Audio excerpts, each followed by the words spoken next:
കുറെ ദിവസങ്ങളായി നമ്മൾ കേൾക്കുകയായിരുന്നു വടകരയിലെ LDFന്റെ സ്ഥാനാർത്ഥി ശൈലജ ടീച്ചർ സോഷ്യൽ മീഡിയയിൽ നിന്നും നേരിട്ട അനുഭവങ്ങള്, സോഷ്യൽ മീഡിയയിൽ നേരിട്ട അതിക്രമങ്ങള് ഒക്കെ നമ്മൾ കേൾക്കുകയുണ്ടായി. എനിക്ക് കഴിയും വിധം ഞാൻ പ്രതികരിച്ചു. അതുപോലെ തന്നെ മിക്ക സ്ത്രീകളും പ്രതികരിച്ച് കാണുകയും ചെയ്തു.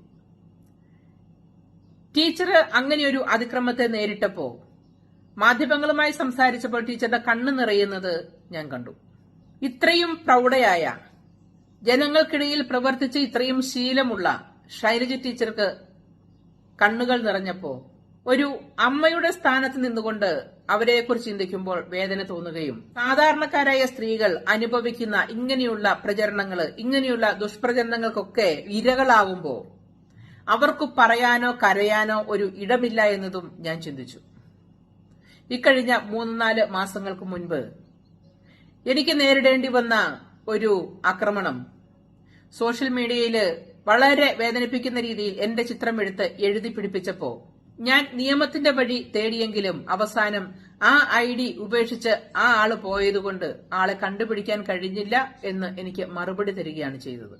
എന്നാൽ ഇങ്ങനെയൊരു പ്രശ്നം നടക്കുമ്പോ ഞാൻ മനസ്സിൽ വിചാരിച്ചത്, നമ്മുടെ ഇന്നത്തെ കേരള രാഷ്ട്രീയത്തിൽ നമ്മുടെ കേരളം ഭരിക്കുന്നത് LDF ഗവൺമെന്റ് ആവുമ്പോ ശൈലജ ടീച്ചർ നേരിട്ട ഈ ഒരു പ്രശ്നത്തിന് പരിഹാരമുണ്ടാവുകയും അതുവഴി സ്ത്രീകൾ നേരിടുന്ന ഈ സൈബർ ആക്രമണങ്ങളെ ഒരു പരിധിവരെ ഇല്ലായ്മ ചെയ്യാൻ കഴിയും എന്നാണ് ഞാൻ കരുതിയത്. അതുകൊണ്ട് തന്നെ ഞാൻ ആ കേസിനെ ഫോളോ ചെയ്യുന്നുണ്ടായിരുന്നു. പക്ഷെ ഇന്ന് ശൈലജ ടീച്ചർ പറഞ്ഞ കുറച്ച് കാര്യങ്ങൾ, അങ്ങനെയൊരു വീഡിയോ ഇല്ല, ഫോട്ടോ ആണ് മോർഫ് ചെയ്ത് പ്രചരിപ്പിച്ചത്, പിന്നെ പോസ്റ്ററുകളിൽ ആവശ്യമില്ലാത്തത് എഴുതി പിടിപ്പിക്കുകയാണ് ചെയ്തത്. ഇവയെല്ലാം പറഞ്ഞപ്പോ ടീച്ചർ ഇതിനു മുമ്പ് പറഞ്ഞത് വീഡിയോ ഉണ്ട് എന്ന് തന്നെയായിരുന്നു. ടീച്ചർ പറയുമ്പോ അത് അവിശ്വസിക്കേണ്ട ആവശ്യമുള്ളതായി എനിക്ക് തോന്നിയില്ല. എന്തായാലും അങ്ങനെ ഒരു വീഡിയോ ഇല്ല എന്ന് പറഞ്ഞു. പക്ഷെ ടീച്ചർ പറഞ്ഞത് മാറ്റി പറഞ്ഞതിനോട് എനിക്ക് ബുദ്ധിമുട്ട് തോന്നി. എന്തായാലും അങ്ങനെ ഒരു കാര്യം ഉണ്ടാവാതിരിക്കട്ടെ. ടീച്ചറുടെ മാനസിക ബുദ്ധിമുട്ടൊക്കെ മാറി തുടങ്ങി എന്നെനിക്ക് തോന്നി. പക്ഷെ എനിക്ക് ടീച്ചറിനോട് പറയാനുള്ള ഒരു കാര്യം, ഇന്ന് ടീച്ചർ വേദനിച്ചതുപോലെ അതിലും എത്രയോ ഇരട്ടിയായി സാധാരണക്കാരായ സ്ത്രീകൾക്ക് നേരെ ഇങ്ങനെ അതിക്രമങ്ങൾ ഉണ്ടാകുന്നുണ്ട്. എത്രയോ പേര് ഇങ്ങനത്തെ അതിക്രമങ്ങളെ ഭയന്നിട്ട് ആത്മഹത്യ ചെയ്തിട്ടുണ്ട്. എത്രയോ പേര് കേസുമായി നിയമ സംവിധാനത്തെ സമീപിച്ചിട്ടുണ്ട്. ഏതൊക്കെ പ്രശ്നങ്ങൾക്ക് പരിഹാരമുണ്ടായിട്ടുണ്ട്. സോഷ്യൽ മീഡിയയിൽ ഇങ്ങനെയുള്ള പ്രചരണത്തിന് എത്രമാത്രം അറുതി വരുത്താൻ കഴിഞ്ഞിട്ടുണ്ട്. ഇവയൊക്കെ ടീച്ചറും ടീച്ചറിന്റെ പാർട്ടിയെ നയിക്കുന്ന നമ്മുടെ കേരളത്തെ ഇന്ന് ഭരിക്കുന്ന LDF സർക്കാരും നമ്മുടെ നിയമ സംവിധാനവുമൊക്കെ ഒന്ന് ചിന്തിക്കുകയും ഒന്ന് അന്വേഷിക്കുകയും ഒരു ഇടപെടൽ നടത്തുകയും ചെയ്യുന്നത് അനിവാര്യമാണ്. ഒരു ID ഉണ്ടാക്കി ആർക്ക് വേണമെങ്കിലും എന്തും പ്രചരിപ്പിക്കാം. അതിനുശേഷം ആ ID ഇല്ലാതാക്കിയാൽ ആ പ്രശ്നത്തിന് പരിഹാരമാകുന്നില്ല. ശൈലജ ടീച്ചറിനെ പോണക്ക് തന്നെ മാനാഭിമാനമുള്ളവരാണ് എല്ലാ സ്ത്രീകളും. അത് അടുക്കളയിലെന്നോ സമൂഹത്തിലെന്നോ MLA എന്നോ MP എന്നോ ഒന്നുമില്ല. ഇങ്ങനെയൊരു കാഴ്ചപ്പാട് ഉണ്ടാക്കിയെടുക്കേണ്ടത് നമ്മുടെ കേരളം ഭരിക്കുന്ന ഗവൺമെന്റും നമ്മുടെ നിയമ സംവിധാനങ്ങളെ മുന്നോട്ട് കൊണ്ടുപോകുന്ന നിയമപാലകരുമൊക്കെയാണ്.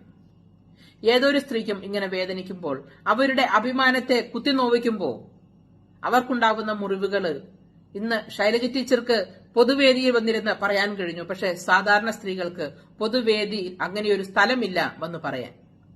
ശൈലജ ടീച്ചർ ഇങ്ങനെയൊരു അതിക്രമം നേരിട്ടു എന്നറിഞ്ഞ സമയം മുതൽ സോഷ്യൽ മീഡിയയിൽ നടക്കുന്ന ഈ ആക്രമണങ്ങൾ മറ്റു പലരുടെയും പേര് പറഞ്ഞ് എത്രമാത്രം ഹീനമായ വാക്കുകളും മോശമായ ഫോട്ടോകളും പ്രചരിക്കപ്പെടുന്നുണ്ട്. എത്രമാത്രം വാർത്തകളെ വളച്ചൊടിക്കപ്പെടുന്നുണ്ട്. ശൈലജ ടീച്ചർ ഏറ്റെടുത്തതിനെക്കാട്ടിലും ഒരുപാട് മേലെ മറ്റു പലരെയും ആക്രമിക്കുന്നുണ്ട്. ഇതിന്റെ രണ്ടിന്റെയും പേര് ഒന്ന് തന്നെയല്ലേ? സൈബർ ആക്രമണം എന്ന് തന്നെയല്ലേ? എന്തുകൊണ്ടാണ് ഇവയ്ക്കൊരു അവസാനമുണ്ടാക്കാൻ നമ്മുടെ നിയമപാലകർക്ക് കഴിയാതെ പോകുന്നത്? ലാഭങ്ങളുടെയും നേട്ടങ്ങളുടെയും ഒക്കെ വഴിയെ സഞ്ചരിച്ച് കേരളം എന്ന നമ്മുടെ നാടിനെ ഇല്ലായ്മ ചെയ്യാൻ, അതല്ല എങ്കിൽ കള്ളത്തരങ്ങളും കൊള്ളത്തരങ്ങളും പറിച്ച് പുറത്തേക്ക് വിട്ട് അത് ആര് വിടുന്നു എന്നുള്ളവരുടെയും രാഷ്ട്രീയത്തിന്റെയും നിറവും ഗുണവും ഒക്കെ നോക്കി തെറ്റിനെ തെറ്റെന്നും ശരിയെ ശരിയെന്നും ഒക്കെ വിവേചിക്കുമ്പോ ഒരു രാഷ്ട്രീയത്തിനും അടിപ്പെട്ടു പോയതല്ല കേരളം, ഒരു മതത്തിനും അടിപ്പെട്ടു പോയതല്ല കേരളം. നമ്മൾ എല്ലാവരും ഒന്നാണ്. എല്ലാവർക്കും ഒരേ നീതി ലഭ്യമാവണം. എല്ലാവർക്കും ഒരേപോലെ നമ്മുടെ നാട്ടിൽ ഇറങ്ങി നടക്കാൻ കഴിയണം. ശൈലജ ടീച്ചർക്കും അടുക്കളയിലിരിക്കുന്ന ഒരമ്മയ്ക്കും ഒരേപോലെ സംസാരിക്കാൻ കഴിയണം. ഒരേപോലെ മാനം സംരക്ഷിക്കാൻ കഴിയണം. ഒരു സ്ത്രീയുടെ മാനം ചവിട്ടി അരയ്ക്കപ്പെട്ടാൽ തീർച്ചയായും നമ്മളെ ഭരിക്കുന്നവരുടെയും മാനം ചവിട്ടി അരയ്ക്കപ്പെടുക തന്നെ ചെയ്യും. ഇങ്ങനെയുള്ള അതിക്രമങ്ങള് സോഷ്യൽ മീഡിയയിൽ ഇല്ലാതാവട്ടെ. എല്ലാവർക്കും പറയാനുള്ളത് പറയാനുള്ള അവസരങ്ങളും അവകാശങ്ങളും തീർച്ചയായും നമ്മുടെ നിയമ സംവിധാനം ഒരുക്കി കൊടുക്കട്ടെ. ആർക്കും സംസാരിക്കാനും ആർക്കും ഇടപെടാനും അഭിമാനത്തോടെ നിൽക്കാനും തക്കവിധം നല്ല ഭാഷയും നല്ല പ്രചരണങ്ങളും നടക്കട്ടെ. നമ്മുടെ വാക്കുകൾ മോശമാകുമ്പോൾ നമുക്ക് തന്നെയാണ് ദോഷം. ഞങ്ങൾ എന്നും ഇങ്ങനെയാണ്, ഞങ്ങൾ മറ്റുള്ളവരെ അപമാനിക്കും, ഞങ്ങൾ പറയാനുള്ളത് പറയും, ഞങ്ങൾ ഏത് ഭാഷയും ഉപയോഗിക്കും എന്നുള്ള തടിമല്ല് സോഷ്യൽ മീഡിയയിൽ പ്രകടമാണ്. ആരാണ് ഏറ്റവും കൂടുതൽ ആളുകളെ അപമാനിക്കുന്നത് എന്ന് സോഷ്യൽ മീഡിയ നോക്കിയാൽ തിരിച്ചറിയാൻ കഴിയും. ഇന്ന് നിങ്ങൾ അപമാനിക്കുമ്പോൾ നാളെ നിങ്ങളുടെ വീട്ടിലുള്ളവരെ മറ്റുള്ളവര് അപമാനിക്കും. അങ്ങനെയുള്ള അവസരങ്ങൾ ഉണ്ടാവാതിരിക്കട്ടെ. കാരണം നിങ്ങളുടെ അമ്മയുടെയും നിങ്ങളുടെ പെങ്ങളുടെയും അതേ മാനം തന്നെ നിങ്ങൾ ശത്രുവായി കാണുന്നവർക്കും ഉണ്ടെന്ന് തിരിച്ചറിയുക. എല്ലാവരും അഭിപ്രായങ്ങൾ പറയട്ടെ, മാറ്റങ്ങൾ ഉണ്ടാവട്ടെ, മാറേണ്ടവയൊക്കെ മാറട്ടെ. അഭിമാനത്തോടെ നമുക്കെല്ലാം ഒരുമിച്ച് പോകാം. അതല്ലേ നമ്മുടെ കേരളത്തിന് വേണ്ടത്. ഭിന്നിക്കാനും ഭിന്നിപ്പിക്കാനും വെട്ടാനും വെട്ടിക്കൊല്ലാനും ഞാനും നീയും എന്ന് തിരിക്കാനും ഒക്കെ എളുപ്പം കഴിയും. എന്നാൽ നമ്മളാകാൻ എല്ലായ്പ്പോഴും കഴിഞ്ഞു എന്ന് വരത്തില്ല. ആരുടെയും മനസ്സിലേക്ക് വൈരാഗ്യങ്ങളും ആരുടെയും മനസ്സിലേക്ക് വർഗീയതയും ആരുടെയും മനസ്സിലേക്ക് കൊടിവിദ്വേഷവും ഒന്നും നിറയ്ക്കാതിരിക്കുക. അവനവന്റെ രാഷ്ട്രീയവും അവനവന്റെ വിശ്വാസവും നയിച്ച് മുന്നോട്ടു പോവട്ടെ.